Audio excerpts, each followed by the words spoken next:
Hello everyone, स्वागत है आप सबका एक बार फिर से हमारे YouTube channel ET online a platform to serve पे। आज का हमारा टॉपिक रहने वाला है centrally sponsored schemes.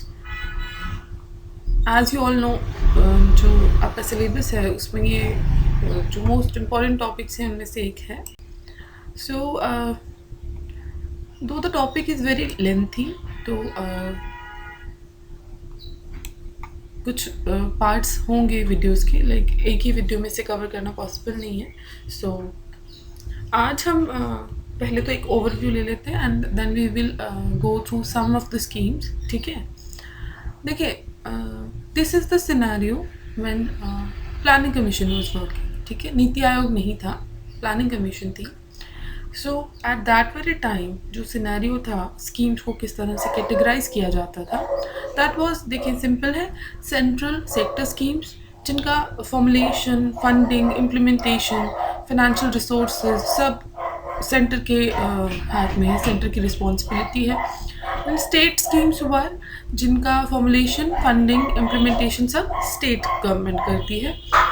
Then we have centrally sponsored schemes, जो कि हमारा प्रेजेंट डे टॉपिक है हमारे सिलेबस के अकॉर्डिंग। सेंट्रली स्पॉन्सर्ड स्कीम्स की अगर हम बात करें तो इनकी फॉर्मुलेशन तो सेंट्रल गवर्नमेंट करती है, मतलब स्कीम्स बनाती सेंट्रल गवर्नमेंट है। फंडिंग जॉइंटली की जाती है, कुछ फंड्स सेंट्रल गवर्नमेंट प्रोवाइड करती है एंड कुछ state government. Implementation state government की रिस्पॉन्सिबिलिटी रहती है। देन फाइनेंशियल रिसोर्सेज सेंटर के हाथ में रहते हैं। और ये जो जो भी स्कीम्स हैं, ये देखिए मोस्टली किन सब्जेक्ट्स पे बनाई जाती है, कॉन्करेंट लिस्ट के सब्जेक्ट्स पे। ठीक है,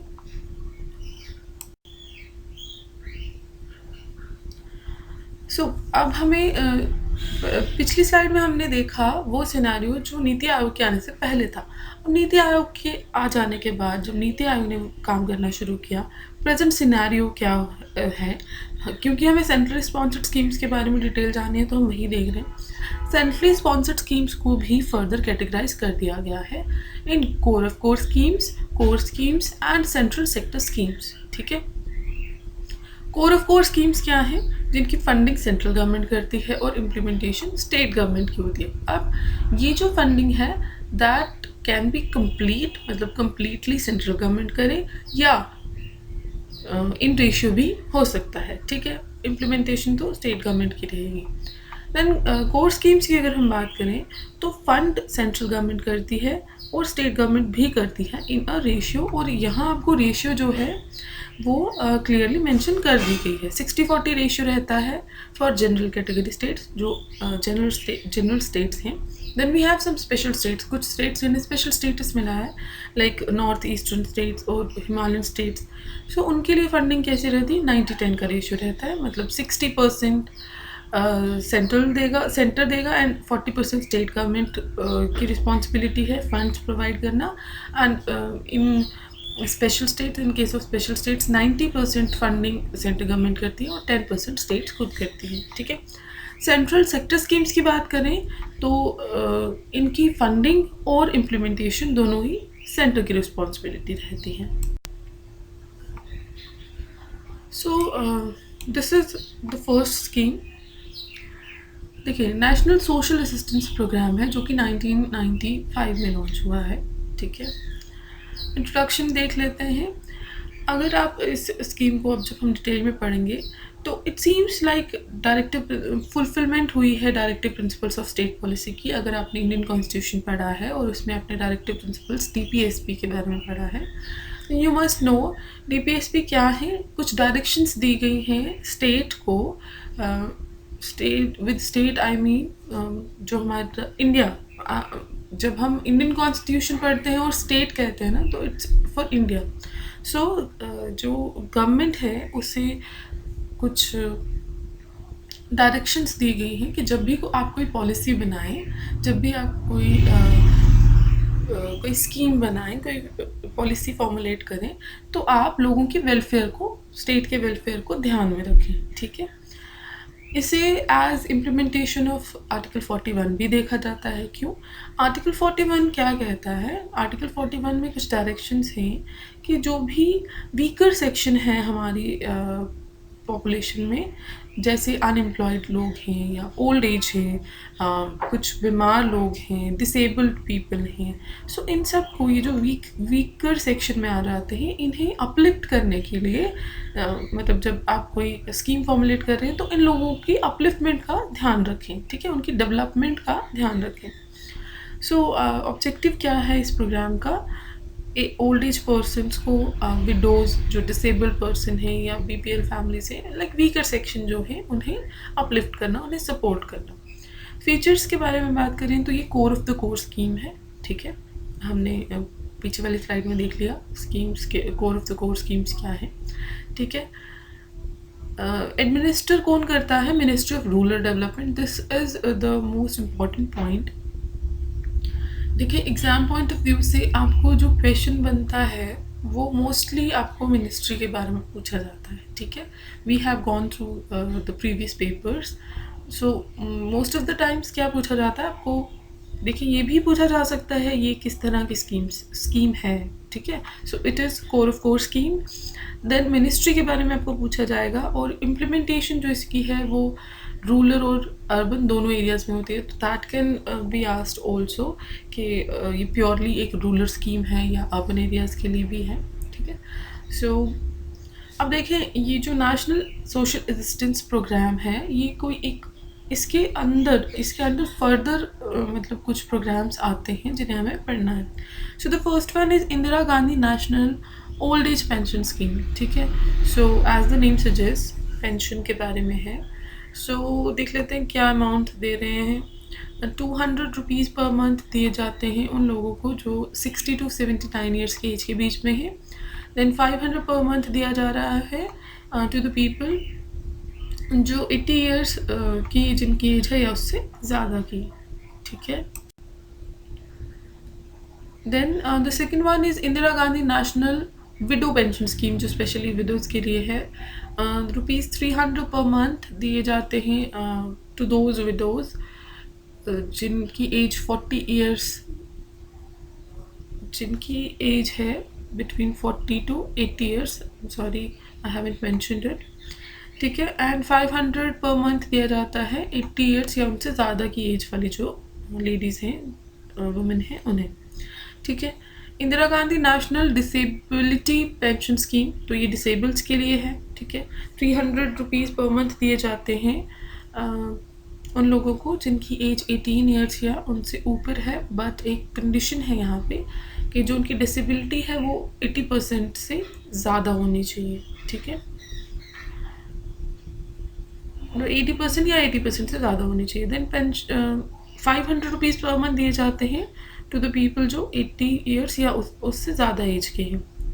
और ये जो स्कीम है ड्वार्फ्स को भी इंक्लूड करती है। ड्वार्फ्स बूढ़े जो होते हैं जिनकी हाइट बहुत ज़्यादा कम होती है, सो वो भी एलिजिबल हैं अंडर दिस स्कीम, ठीक है। सो आपको यहाँ से भी क्वेश्चन दिया जा सकता है, क्योंकि नाम जो है वो डिसेबिलिटी पेंशन स्कीम है, तो आपको पूछा जा सकता है कि वेदर ड्वार्फ्स आर एलिजिबल और नॉट अंडर द स्कीम, ठीक है। Then comes national family benefit scheme. ये एक वन टाइम असिस्टेंस है, एक ही बार पैसे दिए जाते हैं। 20,000 रुपीज़ दिए जाते हैं किसी भी एक फैमिली को जिसमें उस पर्टिकुलर इंसान की डेथ हो जाती है जो कि ब्रेड अर्नर रहता है, मतलब फैमिली का जो भी देखिए, मतलब कमाने वाला जो फैमिली में है वो एक ही इंसान है अगर, और उसकी डेथ हो जाती है तो government will provide 20,000 rupees to the family, ठीक है। और वुमेन जो कि होम मेकर हो, अगर वो घर का खर्चा चला रही हैं, वो ब्रेड अर्नर है, तो उन्हें भी मतलब बेनिफिशियरी कंसीडर किया जाता है। मतलब अगर उनकी डेथ हो जाती है तो भी फैमिली को ये जो असिस्टेंस है ये प्रोवाइड किया जाता है। देन कम्स अन्नपूर्णा स्कीम, जिसमें 10 kg के आसपास food grain per month provide किया जाता है टू ईच बेनिफिशरी। ये हम फर्दर डिटेल में भी पढ़ेंगे, ठीक है। So the second scheme is Mahatma Gandhi National Rural Employment Guarantee Act MNREGA, जो कि पहले नरेगा के नाम से जाना जाता था। ठीक है, देखिए ये एक इंडियन लेबर लॉ है, सोशल सिक्योरिटी मेजर है, जो कि गारंटी देता है राइट टू वर्क की, राइट टू वर्क जो कि हमारा फंडामेंटल राइट है। सो देखिए क्या प्रोवाइड कर रहा है मनरेगा कि पहले देख लेते हैं एक्ट कब पास हुआ। तो सितंबर 2005 में ये एक्ट पास हुआ है under UPA government of PM doctor Manmohan Singh. So आपसे ये क्वेश्चन पूछा जा सकता है कि किस गवर्नमेंट के टाइम पे और किस प्राइम मिनिस्टर, मतलब जिस टाइम पे ये स्कीम पास हुई है तो प्राइम मिनिस्टर कौन थे। सो आपको ये याद रखना ज़रूरी है। ठीक है, इस तरह के क्वेश्चंस पूछे जाते हैं। देन स्कीम लॉन्च कब हुई है? 2 फरवरी 2006। तो ये डेट भी आपके लिए इम्पॉर्टेंट हो जाती है। देन पीवी नरसिम्हा राव जो हैं उन्हें फाउंडर ऑफ मनरेगा माना जाता है। क्यों? बिकॉज ये जो एक्ट है ये पहली बार प्रपोज कब हुआ था, कब इसके बारे में बात हुई थी? 1991 में बाय पीवी नरसिम्हा राव। ठीक है, so that's why he is known as the founder of the scheme. Then objective की बात करें तो ये लाइवलीहुड सिक्योरिटी रूरल एरियाज़ में इन्हांस हो उसके लिए काम करता है और पंचायती राज इंस्टीट्यूशंस को स्ट्रेंथन करने के लिए काम करता है। सो दो the topic is very lengthy, तो कुछ पार्ट्स होंगे वीडियोस के, लाइक एक ही वीडियो में से कवर करना पॉसिबल नहीं है। सो आज हम पहले तो एक ओवरव्यू ले लेते हैं and then we will go through some of the schemes. ठीक है, देखिए this is the scenario when planning commission was working. ठीक है, नीति आयोग नहीं था, प्लानिंग कमीशन थी। So at that very time जो सिनेरियो था स्कीम्स को किस तरह से कैटेगराइज किया जाता था, दैट वाज, देखिए सिंपल है, सेंट्रल सेक्टर स्कीम्स जिनका formulation, funding, implementation, financial resources सब सेंटर के हाथ में है, सेंटर की रिस्पॉन्सिबिलिटी है। स्टेट स्कीम्स हुआ जिनका फॉर्मुलेशन, फंडिंग, इम्प्लीमेंटेशन सब स्टेट गवर्नमेंट करती है। Then we have centrally sponsored schemes जो कि हमारा प्रेजेंट डे टॉपिक है हमारे सिलेबस के अकॉर्डिंग। सेंट्रली स्पॉन्सर्ड स्कीम्स की अगर हम बात करें तो इनकी फॉर्मुलेशन तो सेंट्रल गवर्नमेंट करती है, मतलब स्कीम्स बनाती सेंट्रल गवर्नमेंट है। फंडिंग जॉइंटली की जाती है, कुछ फंड्स सेंट्रल गवर्नमेंट प्रोवाइड करती है एंड कुछ state government. Implementation state government की रिस्पॉन्सिबिलिटी रहती है। देन फाइनेंशियल रिसोर्सेज सेंटर के हाथ में रहते हैं। और ये जो जो भी स्कीम्स हैं ये देखिए, सो अब हमें पिछली स्लाइड में हमने देखा वो सिनेरियो जो नीति आयोग के आने से पहले था। अब नीति आयोग के आ जाने के बाद जब नीति आयोग ने काम करना शुरू किया, प्रेजेंट सिनेरियो क्या है, क्योंकि हमें सेंट्रल स्पॉन्सर्ड स्कीम्स के बारे में डिटेल जाननी है तो हम वही देख रहे हैं। सेंट्रली स्पॉन्सर्ड स्कीम्स को भी फर्दर कैटेगराइज कर दिया गया है in core of core schemes and central sector schemes. ठीक है, कोर ऑफ कोर स्कीम्स क्या हैं? जिनकी फंडिंग सेंट्रल गवर्नमेंट करती है और इम्प्लीमेंटेशन स्टेट गवर्नमेंट की होती है। अब ये जो फंडिंग है दैट कैन बी कंप्लीट, मतलब कंप्लीटली सेंट्रल गवर्नमेंट करे या इन रेशियो भी हो सकता है। ठीक है, इम्प्लीमेंटेशन तो स्टेट गवर्नमेंट की रहेगी।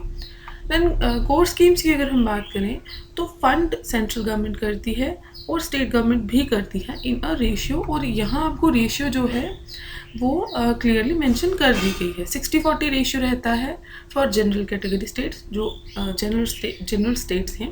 Then we have some special states, कुछ स्टेट्स जिन्हें स्पेशल स्टेटस मिला है लाइक नॉर्थ ईस्टर्न स्टेट्स और हिमालयन स्टेट्स। सो उनके लिए फंडिंग कैसी रहती है? 90-10 का रेशियो रहता है, मतलब 60% सेंटर देगा एंड 40% स्टेट गवर्नमेंट की रिस्पॉन्सिबिलिटी है फंड्स प्रोवाइड करना। And in special states, in case of special states 90% funding central government करती है और 10% स्टेट्स खुद करती है। ठीक है, सेंट्रल सेक्टर स्कीम्स की बात करें तो इनकी फंडिंग और इम्प्लीमेंटेशन दोनों ही सेंटर की रिस्पॉन्सिबिलिटी रहती है।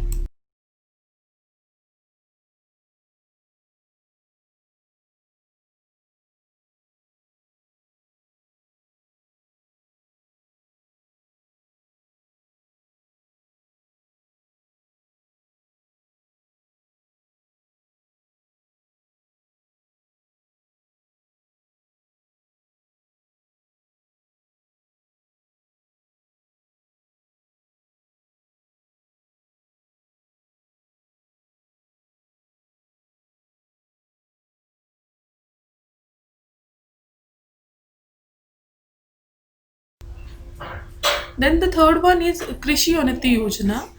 देखिए ये एक सेंट्रली स्पॉन्सर्ड अम्ब्रेला स्कीम है इन एग्रीकल्चर सेक्टर और ये इम्प्लीमेंट कब हुई है 2016-17 से। ये union ministry of agriculture and farmer welfare के अंडर आती है और फर्दर इसमें 11 to 12 स्कीम्स हैं, ठीक है, इसके अंदर जो आती हैं। इंट्रोडक्शन स्कीम इस स्कीम की कब हुई थी? In 2005 to boost the agriculture sector. देखिए 12 स्कीम्स इसके अंडर आती हैं। The first one is mission for integrated development of horticulture, ठीक है। सेंट्रल गवर्नमेंट 90% कंट्रीब्यूट करती है in north eastern and Himalayan states, जो कि हमने फर्स्ट 2 स्लाइड्स में देखा था, एंड 60% इन जनरल कैटेगरी स्टेट्स, ठीक है। तो रेशियो हमें पता चल गया।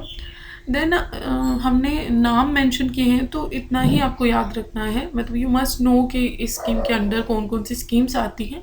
National mission on oil seeds and oil palm, national food and security mission, national mission for sustainable agriculture, submission on agriculture extension, submission on seeds and planting material, submission on agricultural mechanization, submission on plant protection and plant quarantine, integrated scheme on agriculture census economics and statistics, integrated scheme on agriculture cooperation, integrated scheme on agricultural marketing, national e governance plan in agriculture. So in all आपको याद रखना है कि agriculture sector को boost करने के लिए ये स्कीम लाई गई है, ठीक है।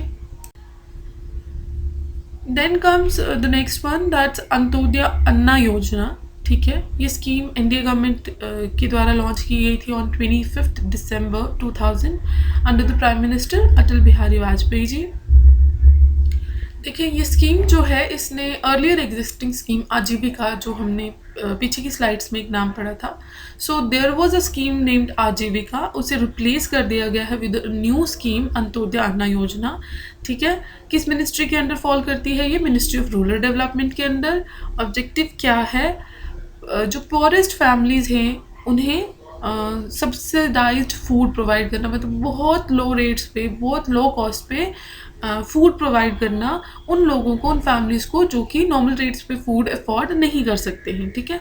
Rajasthan was the first Indian state to implement the scheme, तो ये आपको एक इम्पॉर्टेंट पॉइंट बन जाता है। एग्जाम पॉइंट ऑफ व्यू से क्वेश्चन आपको पूछा जा सकता है, which was the first state to implement Antyodaya Anna Yojana scheme, ठीक है। तो ये आपको पूछा जा सकता है। देन फीचर्स की बात करें तो देखें, एक बार जो फैमिली रिकग्नाइज हो जाती है, मतलब पता चल जाता है कि ये फैमिली एलिजिबल है, ठीक है, तो उन्हें अंत्योदय राशन कार्ड बना दिया जाता है, ठीक है। मतलब उन्हें पहले तो रिकग्नाइज किया जाएगा, फिर उनकी आइडेंटिफिकेशन क्या होगी, ऐसी हर फैमिली को नहीं दे सकते ना, तो उन्हें राशन कार्ड ही अलग बनाकर दे दिया जाता है, ठीक है। सो इस स्कीम के अंदर क्या प्रोविजंस हैं? 35 kgs of food grains provide किए जाएंगे पर फैमिली, ठीक है। फूड ग्रेन्स की हम बात करें तो पर्टिकुलरली राइस और वीट दिए जाते हैं, ठीक है, at a very subsidised cost of ₹3 पर किलोग्राम ऑफ राइस, 3 रुपये किलो चावल प्रोवाइड किए जाएंगे उन्हें, एंड ₹2 पर किलोग्राम ऑफ वीट, ठीक है। और ये जो स्कीम है ये इसका एम क्या है? बेनिफिट प्रोवाइड करना टू अराउंड 2 करोड़, जो उन्होंने अपना एम रखा हुआ है, दैट्स कि अराउंड 2 करोड़ BPL फैमिलीज जो हैं उन्हें इस स्कीम का बेनिफिट देना। देन कम्स प्रधानमंत्री ग्राम सड़क योजना, ठीक है। ये एक सेंट्रली स्पॉन्सर्ड स्कीम है जो कि इंडिया गवर्नमेंट ने लॉन्च की थी ऑन 25 दिसंबर 2000 में ही under the prime minister Atal Bihari Vajpayee जी, ठीक है। अर्लियर पहले ये प्योरली सेंट्रली फंडेड स्कीम थी, मतलब सारा फंड सेंटर प्रोवाइड करता था, but after the recommendation of 14th finance commission जो एक्सपेंडिचर है, जो खर्चा है, वो शेयर किया जाता है between centre and state at the ratio of 60-40, ठीक है। किस मिनिस्ट्री के अंडर फॉल करता है ये scheme? Ministry of rural development, ठीक है। तो इससे पहले भी जो हमने स्कीम्स पढ़ी उसमें हमने 2 स्कीम्स देखी जो rural development, ministry of rural development के अंडर थी, तो आप ये ध्यान दें। ठीक है। देन ऑब्जेक्टिव की अगर हम बात करें तो मेन ऑब्जेक्टिव क्या है इस स्कीम का, रोड कनेक्टिविटी प्रोवाइड करना टू द रूरल एरियाज़। कोई भी ऐसा रूरल एरिया जिसमें जिसकी पॉपुलेशन जो है वो मोर देन 500% है, ठीक है, जिसमें 500 से ज़्यादा लोग रहते हैं, तो उस एरिया को जो रोड कनेक्टिविटी है, और all weather road connectivity means अब कच्ची रोड नहीं डालनी है, ऐसी रोड बनानी है जो किसी भी मौसम में मतलब उसका कुछ प्रॉब्लम ना हो, ठीक है। और ये जो नंबर ऑफ पर्सन हैं जो कि 500 है इन प्लेन एरियाज, वो 250 हो जाता है, मतलब अगर किसी हिली एरिया में 250 पर्सन भी रहते हैं तो उस एरिया को भी आपको रोड कनेक्टिविटी प्रोवाइड करनी है, ठीक है। देन फीचर्स की बात करें तो ये जो स्कीम है ये इन डिफरेंट फेजेस इसको अप्रूव किया गया है, ठीक है। और ये क्या इनकरेज करती है, यूज ऑफ ग्रीन टेक्नोलॉजीज और non conventional material for constructing rural roads. Phase 1 तो हो गया जब स्कीम इंट्रोड्यूस की गई। देन फेज़ 2 को अप्रूव किया गया मई 2013 में। और अब इसका फोकस क्या था, देखिए फेज़ 1 में तो हमने देखा रोड्स बनाई जाएंगी, ठीक है, रूरल एरियाज़ को रोड कनेक्टिविटी दी जाएगी।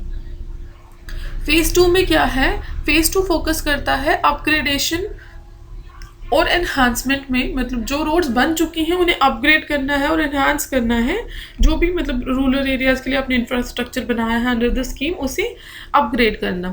फेज़ 3 जो कि जुलाई 2019 में अप्रूव हुआ है, वो किस पे फोकस करता है, जो भी ये हमारे देखें जो भी रूरल एरियाज़ हैं जिन्हें हमने रोड कनेक्टिविटी प्रोवाइड की, अब उन्हें कनेक्ट करना है, जो भी हैबिटेशंस हैं रूरल हैबिटेशंस, उनको ग्रामीण एग्रीकल्चरल मार्केट से कनेक्ट करना है, जहाँ वो अपना एग्रीकल्चर जो भी मतलब एग्रीकल्चर से उन्हें जनरेट होता है क्रॉप्स वगैरह, उन्हें सेल कर सकें, या मतलब उन्हें एक अपॉर्चुनिटी देनी है टू ग्रो इकोनॉमिकली टू, ठीक है। देन हायर सेकेंडरी स्कूल्स और हॉस्पिटल्स के साथ भी कनेक्ट करना है हमें रूरल एरियाज़ को। पहले हमने सिर्फ रोड कनेक्टिविटी की बात की, बट इन द फेज़ 3 हम बात कर रहे हैं अपलिफ्टमेंट के लिए, ठीक है। अब रूरल एरियाज़ को हमने कनेक्ट कर दिया, अब हमें उन्हें कनेक्ट अपलिफ्ट करना है इकोनॉमिकली भी, ठीक है, एजुकेशनली भी और हेल्थ वाइज भी। ड्यूरेशन स्कीम की क्या है, 2019-20, क्योंकि जो फेज़ 3 है वो 19 में अप्रूव हुआ है। सो अब अभी के टाइम पे हम इसकी जो ड्यूरेशन देख रहे हैं वो क्या है, 1920 से लेके 24-25 तक, मतलब 2025 तक की इसकी ड्यूरेशन है, ओके।